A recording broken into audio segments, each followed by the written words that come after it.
അപ്പോൾ സുഹൃത്തുക്കളെ, ഇന്ന് 7-ാം തീയതി, നാളെ നമ്മുടെ ഈ ഒരു സമയമാകുമ്പോഴത്തേന് കേരളം കാത്തിരിക്കുന്ന ഒരു സുപ്രധാന കേസിൻ്റെ വിധി വരും. ദിലീപിൻ്റെ കേസ്, നടിയെ ആക്രമിച്ച കേസ്. ആ കേസിൽ സുഹൃത്തുക്കളെ, ഇതുവരെ 28 പേരാണ് മൊഴി മാറ്റിയിട്ടുള്ളത്. 28 പേര്. ആരൊക്കെയൊന്ന് കാണാം. 28 പേരെ നിങ്ങൾക്ക് കാണാൻ കഴിയുമെന്ന് ഞാൻ വിശ്വസിക്കുന്നു. ഒന്ന്, ഇടവേള ബാബു, ഇപ്പം അമ്മയിലില്ല. ചലച്ചിത്രതാരം ബിന്ദു പണിക്കർ, ചലച്ചിത്രതാരം ഡോക്ടർ ഹൈദർ അലി, അൻവർ മെമ്മോറിയൽ ആശുപത്രിയിലെ ഒരു ഡോക്ടറാണ്.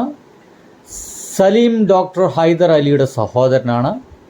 ഭാമ ചലച്ചിത്രതാരം മൊഴി മാറ്റിയയാളാണ്. സിദ്ദിഖ് ചലച്ചിത്രതാരം മൊഴി മാറ്റിയയാളാണ്. Shine production manager. റൂബി വിഷ്ണു, റിയ കാവ്യയുടെ സഹോദരൻ്റെ ഭാര്യയാണ്. മിഥുൻ കാവ്യയുടെ സഹോദരനാണ്. സബിത ആരോ ആണ്. സാഗർ ഇൻസൾട്ട് കാവ്യയുടെ സ്ഥാപനത്തിലെ ജീവനക്കാരനാണ്. പിന്നെ ആരൊക്കെയാണ്? രഞ്ജിത്ത്, നിങ്ങൾക്ക് കാണാനുണ്ടോ? സത്യം പറഞ്ഞു കഴിഞ്ഞാൽ കാണണമല്ലോ, അപ്പം ഞാൻ വെറുതെ വായിച്ചു പോയിട്ട് കാര്യമില്ല. രഞ്ജിത്ത് പ്രൊഡ്യൂസറാണ്.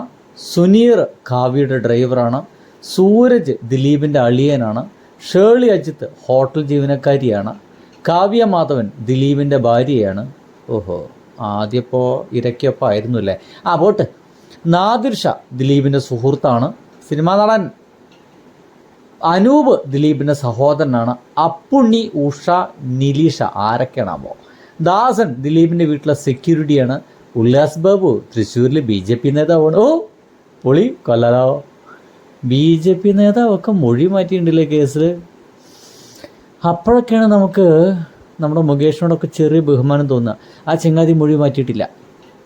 ബൈജു, പിന്നെ IG ദിനേശൻ, ആരോ, ശ്യാമള കാവ്യയുടെ അമ്മ, മാധവൻ കാവ്യയുടെ അച്ഛൻ. എൻ്റെ പൊന്നു സുഹൃത്തുക്കളെ, ഇതുവരെ 28 സാക്ഷികളാണ് ദിലീപിൻ്റെ കേസിൽ മൊഴി മാറ്റിയിട്ടുള്ളത്. ഇങ്ങനെ മൊഴി മാറ്റിയതൊക്കെ വെച്ചിട്ട് നാളെ ദിലീപ് 8-ാം പ്രതിയാണ്, രക്ഷപ്പെടുമോ ഇല്ല എന്ന് നമുക്ക് നോക്കാം. ബൈ.